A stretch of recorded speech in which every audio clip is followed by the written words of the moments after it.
एक साधु घाट किनारे अपना डेरा डाले हुए था। वहाँ वह दिन भर बैठता और बीच बीच में ऊंची आवाजों में चिल्लाता, जो चाहोगे सो पाओगे।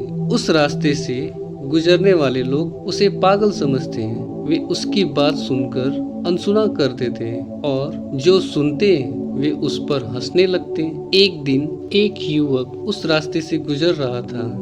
साधु की चिल्लाने की आवाज उसके कानों में भी पड़ी, जो चाहोगे सो पाओगे, जो चाहोगे सो पाओगे। ये वाक्य सुनकर वह युवक साधु के पास आ गया और उससे पूछने लगा, बाबा, आप बहुत देर से चिल्ला रहे हो, जो चाहोगे वो पाओगे।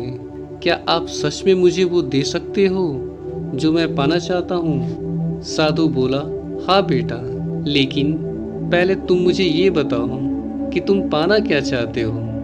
बाबा, मैं चाहता हूँ कि एक दिन मैं हीरो का बहुत बड़ा व्यापारी बन जाऊँ। क्या आप मेरी इस इच्छा को पूरी कर सकते हैं? युवक बोला।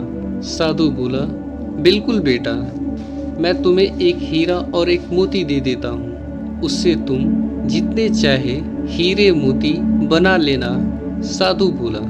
साधु की बात सुनकर युवक की आंखों में आशा की ज्योति चमक उठी। फिर साधु ने उसे अपनी दोनों हथेलियां आगे बढ़ाने को कहा। युवक ने अपनी हथेलियां साधु के सामने कर दी। साधु ने पहली हथेली पर अपना हाथ रखकर बोला, बेटा, ये दुनिया का सबसे अनमोल हीरा है। इसे समय कहते हैं। इसे जोर से अपनी मुट्ठी में जकड़ लो। इसके द्वारा तुम जितने चाहो उतने हीरे बना सकते हो। इसे कभी अपने हाथ से निकलने मत देना। फिर साधु ने अपना दूसरा हाथ युवक की हथेली पर रखकर कहा, बेटा, ये दुनिया का सबसे कीमती मोती है। इसे धैर्य कहते हैं। जब किसी कार्य में समय लगाने के बाद भी मनचाहा परिणाम प्राप्त ना हो तो इस धैर्य नामक मोती को धारण कर लेना। यदि यह मोती तुम्हारे पास है तो तुम दुनिया में जो चाहो वो हासिल कर सकते हो। युवक ने ध्यान से साधु की बात सुनी और उन्हें धन्यवाद कर वहां से चल पड़ा। उसे सफलता प्राप्त के 2 मूल मंत्र मिल गए थे।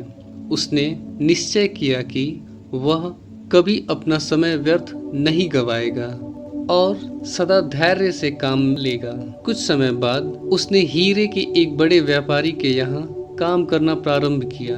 कुछ वर्षों तक वह दिल लगाकर व्यवसाय का हर गुण सीखता रहा और एक दिन अपनी मेहनत और लगन से अपना सपना साकार करते हुए हीरो का एक बहुत बड़ा व्यापारी बन गया।